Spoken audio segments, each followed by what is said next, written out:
कधीच नाही चुकणार तुमचे फेवरेट टीव्ही शोज झी5 सोबत, तेही एकदम फ्री।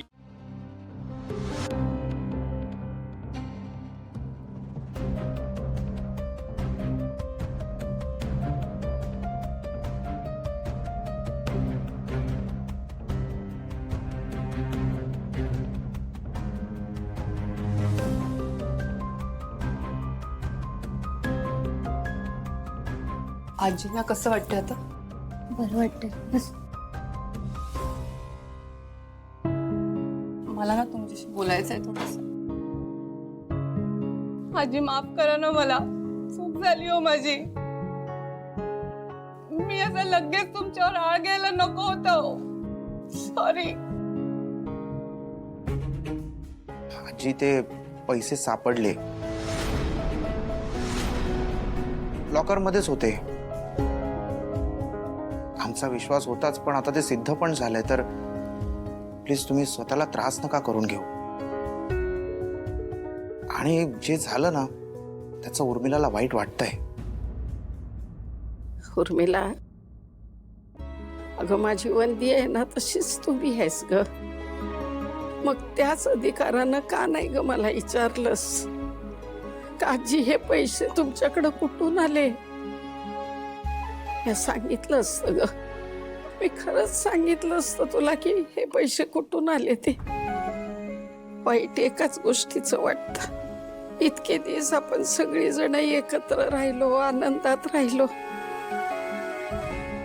आणि त्याच माझ्या माणसांनी माझ्यावर चोरीचा आळ घ्यावा.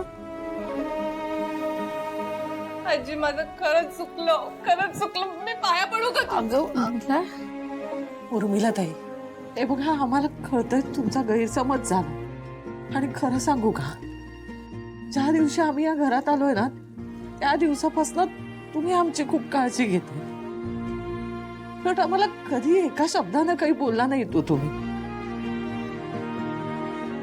पण हे असं पाय वगैरे धरून माफी मागितलीत ना, तुम्ही आम्हाला परक करताय. पण आजी, उर्मिला शांत हो तू. त्यांना आराम करू दे. मी ना तुमच्यासाठी छान खायला करून आणते. हा आजी, तुम्ही हे सगळं म्हणजे हे जमीन विकणं वगैरे कधी केलं?